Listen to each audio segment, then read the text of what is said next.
यहाँ पे भक्ति के श्रेष्ठ को श्रेष्ठता को अन्य सारे जो साधन हैं, उनसे भक्ति श्रेष्ठ है, उसका उपादन करने के लिए, प्रतिपादन करने के लिए कहा जा रहा है। श्रीमद् भागवतम छठा स्कंद, तीसरा अध्याय, 33वां श्लोक। कृष्णांग्रि पद्म मधुलिन न पुनर्विसृष्टा माया गुणेषु रमते वृजिनावहेषु अन्यस्तु कामहत आत्मरजः प्रमाष्टुम ईहेत कर्म यत एव रजः पुनः स्यात्। बहुत ही सुंदर श्लोक है और सुंदर फोटो भी है। ये बछड़ा भगवान श्री कृष्ण के चरण कमलों को आस्वादन ही करना चाहता है। तो कह रहे इसी प्रकार से, खैर यहाँ तो बछड़ा दिखाया गया है, लेकिन वस्तुतः क्या बोल रहे हैं जरा देखिए। कृष्णांग्री, भगवान श्री कृष्ण के चरण, वो चरण कैसे हैं? पद्म। भगवान कृष्ण के चरण पद्म।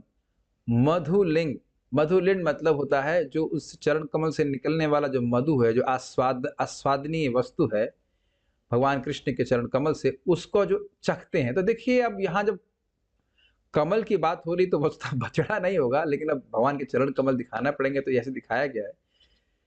कमल का आस्वादन मधुकर या भंवरा करता है। तो भगवान के भक्त भगवान के नाम रूप गुण लीला का आस्वादन करते हैं। इसी का अर्थ है, यही अर्थ होता है भगवान के चरण कमल से निकलने वाले मधु का आस्वादन करना। ठीक है।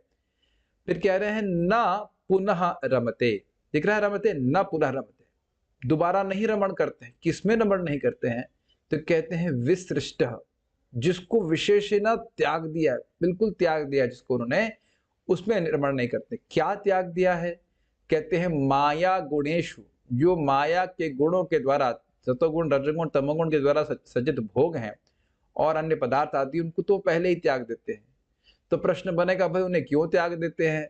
तो कहते हैं वृजिना आवहेशु, वह दुखों, वृजिन मतलब दुखों को लाने वाले हैं। अब जानते हो ये ही स्वंसर चुजाब होगा, दुख यो न एवते आद्यंतवंत कौन्तेया न तेषु रमते बुधा।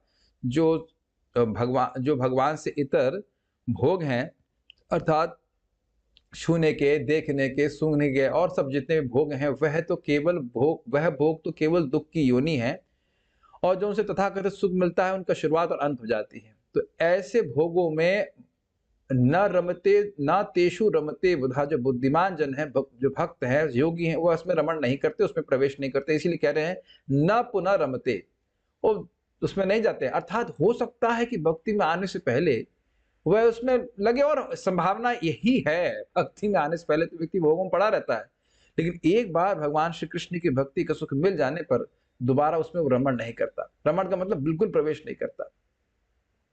लेकिन अन्यस्तु, अन्यस्तु का अर्थ क्या हुआ? अन्य मतलब वह लोग जो भगवान श्री कृष्ण की भक्ति का सुख अनुभव नहीं कर रहे हैं। समझ रहे हैं ना? अन्यस्तु, तू समझते, तू मतलब अन्य, तो अन्य, लेकिन अन्य लोग, अन्य का अर्थात जो इस प्रकार से भगवान श्री कृष्ण की भक्ति का आस्वादन नहीं कर रहे हैं, तो काम हत, वह अपनी काम वासनाओं के द्वारा हत हैं, हराए गए हैं।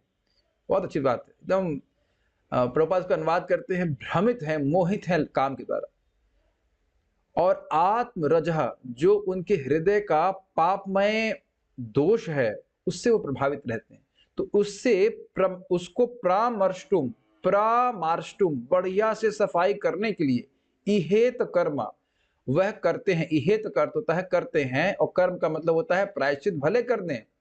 यतः, लेकिन फिर, यत एव, उसके बाद भी, रजः एव पुनस्यात्, फिर वह पाप करने में प्रवृत्त हो जाते हैं। समझ में आ रहा है बात? वो कह रहे हैं काम हत, अन्यस्तु, अन्य लोग जो भगवान की भक्ति नहीं करते, भक्ति का सुख प्राप्त नहीं करते हैं, वह काम से हत होकर, अपने काम वासना से प्रभावित होकर के, यद्यपि आत्मरजः प्रमाष्टुम, यद्यपि वह जो पाप किए थे, रजा अर्थ है यहाँ पे पाप, रजा का अर्थ वैसे देखिए मट्टी भी होता है। और पहले बोला गया था सुखदेव परीक्षित महाराज के द्वारा कि भाई ये तो हाथियों का स्नान है, वो प्रायश्चित जो है वो हाथियों का स्नान, हाथी स्नान करता है, बाहर आता है, फिर मट्टी ऊपर उड़ेल लेता है। तो मट्टी का अर्थ समझ रहे ना? समझ पा रहे हैं? रज मतलब मट्टी, और मट्टी का अर्थ यहाँ पे मतलब लिंक कर सकते हैं पाप से, फिर पाप करने लगता है। तो कह रहे हैं आत्मरजः, हृदय का जो दूषण है उसको प्रमार्ष्टुम, बढ़िया से साफ करने के लिए, इहेत कर्म, इहेत मतलब करते हैं, और कर्म अर्थात प्रायश्चित, खूब बढ़िया से पाप, जो पाप उनके हृदय में बना हुआ है उसको नष्ट करने के लिए, खूब बढ़िया से नष्ट करने के लिए खूब प्रायश्चित करते हैं, खूब हाको टाको होता है, खूब यज्ञ करते हैं। लेकिन क्योंकि वो कामहत हैं, क्योंकि हृदय से काम की इच्छा नहीं गई है, इसलिए यत एव, इनमें फिर से, इन व्यक्तियों में फिर से निश्चित ही, एवं मतलब निश्चित ही, रजः पुनस्यात्, फिर से पाप उत्पन्न हो जाता है। तो आप समझ सकते हैं, अंतर समझ रहे हैं, जिसने भगवान श्री कृष्ण के चरण कमलों के सुख का अनुभव कर लिया है, वह ना पुनः रमते हुए कभी दोबारा भोगों में प्रवृत्त नहीं हो सकता, जिसको जिसको उन्होंने पहले त्याग दिया। लेकिन जो लोग खूब जम करके प्रायश्चित भी कर रहे हैं, लेकिन वह कभी उन भोगों को नहीं त्याग पाते, बारंबार उसी में प्रविष्ट होते हैं। इसका अर्थ यह है कि यद्यपि उन्होंने बहुत प्रयास किया, इच्छा करी कि मैं शुद्ध हो जाऊं, लेकिन शुद्ध हुए नहीं।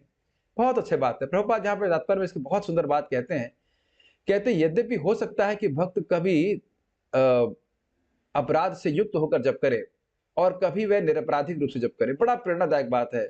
लेकिन यदि वह भगवान का नाम जप करता रहेगा तो वह निश्चित रूप से सिद्धि को प्राप्त करेगा। बहुत सुंदर तात्पर्य है, आप लोगों से निवेदन है कि जरूर उसको पढ़ें। जो जो सिद्धि वैदिक कर्मकांडों से कभी प्राप्त नहीं हो सकती। और एक अद्भुत बात यह है कि जो लोग वैदिक कर्मकांडों में आसक्त हैं, वह कभी नहीं समझेंगे कि जो भक्त हैं वो नाम जप करके किस सिद्धि को प्राप्त कर लेंगे, वो कभी नहीं समझ पाएंगे, उनकी बुद्धि कभी जाएगी नहीं। लेकिन भगवान के भक्त भौतिक आसक्तियों से विरक्त होकर के कभी भी कृष्ण भावना को नहीं छोड़ते कि भाई उनको कर्मकांड करना पड़ जाए। आप भी खुद ही सोच लीजिए ना, आपसे कोई कहा जाए कि अभी आप यज्ञ करने जाएंगे और हरे कृष्ण छोड़ दीजिए, तो आप कभी नहीं छोड़ पाएंगे, है कि नहीं? तो ये बात है। और मान लो कहीं जबरदस्ती खड़ा रहना भी पड़े तो व्यक्ति बड़ा कष्ट करके कह रहे भाई यहाँ क्यों हमें खड़ा रहना पड़ रहा है। समझ रहे होंगे इस बात को। तो बड़ी सुंदर बात कह रहे हैं कि जो लोग काम हत हैं, जो भोग इच्छाओं से वासित हैं, वह बार बार इन वैदिक कर्मकांडों को करेंगे और कभी भी और बारंबार इस जगत में आते रहेंगे। तो इसी को महाराज परीक्षित ने मन्ने कुंजर शौचवत, हाथी के स्नान से उपमा दी है। तो आप समझ गए कि भक्ति से श्रेष्ठ कोई साधन नहीं है, और उसमें सर्वश्रेष्ठ साधन क्या है? भगवान का नाम का जप। हरे कृष्णा कृष्णा कृष्णा हरे हरे, हरे राम राम राम हरे हरे। तार मध्य सार सर्वश्रेष्ठ नाम संकीर्तन, निरपराध नाम लैया पावे प्रेम धन। इस भक्ति के सारे अंगों में सर्वश्रेष्ठ है भगवान के नाम का उच्चारण। निरपराधी रूप से नाम जप करें तो निश्चित भगवान के चरणों में प्रेम प्राप्त होगा। इस प्रकार से कृष्ण के चरण से निकलने वाले मधु का आस्वादन हम कर पाएंगे। और इसको बहुत प्रैक्टिकल वे में समझेंगे भी, आप किस प्रकार से भगवान की भक्ति करते हैं तो एक सुख मिलता है, एक मन में शांति मिलती है। तो स्वाभाविक सी बात है, व्यक्ति भोग में नहीं जाने का इच्छुक हो जाता है, भोग उसको अच्छे नहीं लगते हैं। हरे कृष्णा।